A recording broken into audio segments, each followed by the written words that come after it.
Strengthening Faith 112. I had a thought which I wanted to share.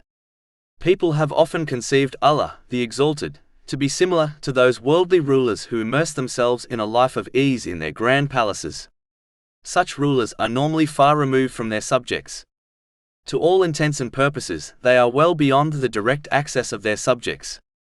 The only way for their subjects to reach them is through the chosen and favorite courtiers. And even if a subject succeeds in conveying their pleadings through a courtier, these rulers are often too arrogant to directly respond to such pleadings.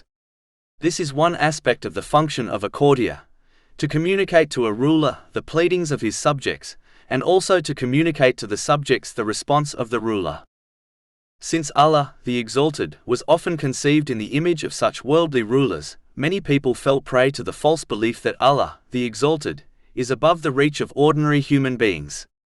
This belief spread further, because many evil people found it profitable to propagate such a notion. Because of this, the general public felt Allah, the Exalted, could only be approached through powerful intermediaries and intercessors. The only way that a person's prayer could reach Allah, the Exalted, and be answered by Him was to approach Him through one of these holy people. It was therefore considered necessary to bestow gifts to these religious personalities who supposedly enjoyed the privilege of conveying a person's prayers to Allah, the Exalted. Chapter 11 HUD, verse 61.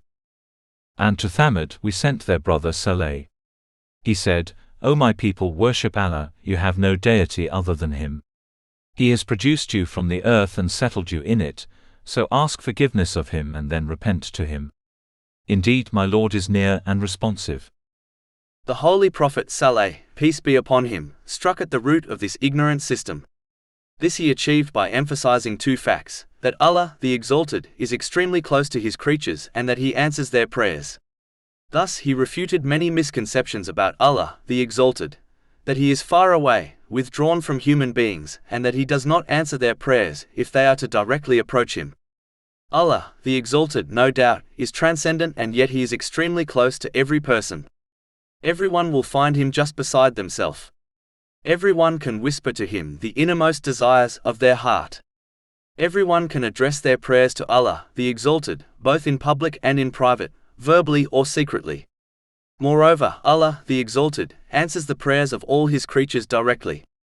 The purpose of spiritual guides is to teach their students how to understand and act on the teachings of Islam, and because of this, they deserve respect. But their role is not to stand in between their students and Allah, the Exalted, by claiming that the only way to reach Him and get His attention is to go through them. This attitude completely contradicts the teachings of the Holy Quran and the traditions of the Holy Prophet Muhammad, peace and blessings be upon him.